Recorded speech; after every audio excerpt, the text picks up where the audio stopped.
আচ্ছা, নতুন ইউটিউবারদের এটা বুঝতে অনেক সমস্যা হয় যে আজ যদি আমরা ইউটিউব চ্যানেল স্টার্ট করি এবং আগামী 1 বছরের মধ্যে যদি আমাদের চ্যানেলে 1000 সাবস্ক্রাইবার এবং 4000 ঘন্টা ওয়াচ টাইম কমপ্লিট না হয়, তো তাহলে আমাদের চ্যানেলের কি হবে? মানে আমাদের চ্যানেল কি বাতিল হয়ে যাবে, বা আমাদের চ্যানেলে কি আর কখনো মনিটাইজেশন অন হবে না? মানে আমাদের কি আবার নতুন করে ইউটিউব চ্যানেল স্টার্ট করতে হবে? এরকম টাইপের অনেক প্রশ্ন আপনাদের মনে আছে, সেগুলো আপনারা আমাকে জিজ্ঞাসা করেন, আমি কিন্তু পেয়েছি।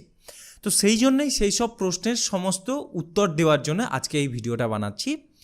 এই ভিডিওতে আমি ডিটেলে বুঝিয়ে দেব যে যদি আপনার চ্যানেলে 1 বছরের মধ্যে 1000 সাবস্ক্রাইবার এবং 4000 ঘন্টা ওয়াচ টাইম কমপ্লিট না হয়, তো তাহলে আপনাকে কি করতে হবে, আপনার চ্যানেল বাতিল হয়ে যাবে কি না, বা আপনার চ্যানেলে কি কোনো দিন মনিটাইজেশন অন হবে না, এই সবের উত্তর এখানে পেয়ে যাবেন। ঠিক আছে, তো ভিডিওটা মন দিয়ে ভালো করে দেখুন, তো তাহলে সব কিছু বুঝে যাবেন।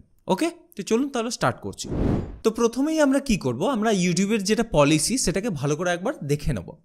তো ইউটিউব এখানে বলছে টু এলিজিবল ফর ওয়াইপিপি মানে হচ্ছে ইউটিউব পার্টনার প্রোগ্রাম বা monetisation, get 1000 subscriber with 4000 valid public watch hours in the last 12 months. ঠিক আছে, মানে ওয়াইপিপি বা ইউটিউব পার্টনার প্রোগ্রামে জয়েন করার জন্য বা মনিটাইজেশন অন করার জন্য আপনাকে 1000 সাবস্ক্রাইবার এবং 4000 ঘন্টা ওয়াচ টাইম কমপ্লিট করতে হবে 12 মাসের মধ্যে। এবার প্রশ্ন হলো যে এই 12 মাসটা কবে থেকে স্টার্ট হচ্ছে?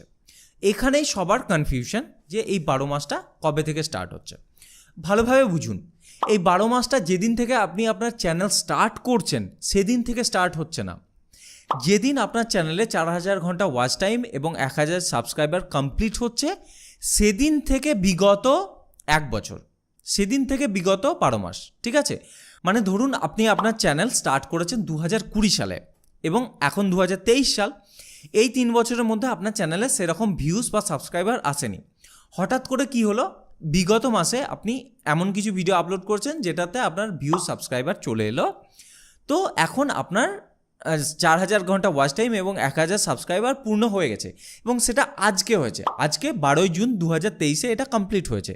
তো ইউটিউব কি দেখবে, এই 12ই জুন 2023 থেকে বিগত 1 বছর, মানে পূর্বের 1 বছর, আগের 1 বছর, মানে 12ই জুন 2022-এর মধ্যে।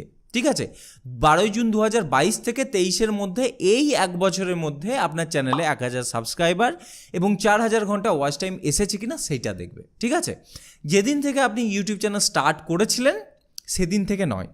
ঠিক আছে, আপনি 2010-এ ইউটিউব চ্যানেল স্টার্ট করতে পারেন, 2020-তে ইউটিউব চ্যানেল স্টার্ট করতে পারেন, 15-তে চ্যানেল স্টার্ট করতে পারেন, তাতে কোনো যায় আসে না, কোনো সমস্যা নেই আপনি কত সালে ইউটিউব চ্যানেল স্টার্ট করেছিলেন। যেদিন আপনার চ্যানেলে 4000 ঘন্টা ওয়াচ টাইম এবং 1000 সাবস্ক্রাইবার পূর্ণ হচ্ছে তার পিছনের 1 বছরের মধ্যে আপনার চ্যানেলে এইটা সম্পূর্ণ হয়েছে কিনা সেটা দেখা হবে, আর কিচ্ছু নয়। ঠিক আছে, তো আশা করি বুঝতে পারছেন আমার কথাটা, যে আমি কি বোঝাতে চাইছি, যে যেদিন থেকে ইউটিউব চ্যানেল স্টার্ট করেছেন সেদিন থেকে নয়, যেদিন আপনার চ্যানেলে এটা পূর্ণ হয়েছে তার বিগত 1 বছরের মধ্যে এটা দেখা হবে যে আপনার চ্যানেলে 1000 সাবস্ক্রাইবার এবং 4000 ঘন্টা ওয়াচ টাইম কমপ্লিট হয়েছে কিনা। ঠিক আছে, তো এবার প্রশ্ন হলো যে আজ যদি আমি ইউটিউব চ্যানেল স্টার্ট করি এবং আমার আগামী 1 বছরের মধ্যে ইউটিউব চ্যানেলে এই 4000 ঘন্টা ওয়াচ টাইম এবং 1000 সাবস্ক্রাইবার পূর্ণ না হয়, তো তাহলে কি কোনো সমস্যা হবে? না, কোনো সমস্যা নেই, কোনো সমস্যা নেই। আপনার চ্যানেল বাতিলও হবে না, আপনার চ্যানেলকে নতুন করে চ্যানেল ক্রিয়েট করারও প্রয়োজন হবে না, কিছু হবে না। যেদিন আপনার চ্যানেলে 4000 ঘন্টা ওয়াচ টাইম 1000 সাবস্ক্রাইব পূর্ণ হবে তার বিগত 1 বছরের মধ্যে সেটা কমপ্লিট হয়েছে কিনা সেটা দেখা হবে। ঠিক আছে, সো কোনো সমস্যা নেই, আপনার চ্যানেলের কোনো প্রবলেম হবে না, আপনি কত সালে তৈরি করেছেন তাতে কোনো যায় আসে না। ঠিক আছে, আশা করি বুঝতে পেরেছেন আমি কি বোঝাতে চাইলাম। যদি বুঝতে পেরেছেন তাহলে অবশ্যই লাইক করবেন, এবং যদি না বুঝতে পেরেছেন এর পরেও কোনো রকম সমস্যা আছে সেটাও আমাকে কমেন্ট সেকশনে জানাতে পারেন, আমি বলে দেবো, উত্তর দিয়ে দেবো। ঠিক আছে, তো ভিডিওটা এখানেই শেষ করছি, ধন্যবাদ।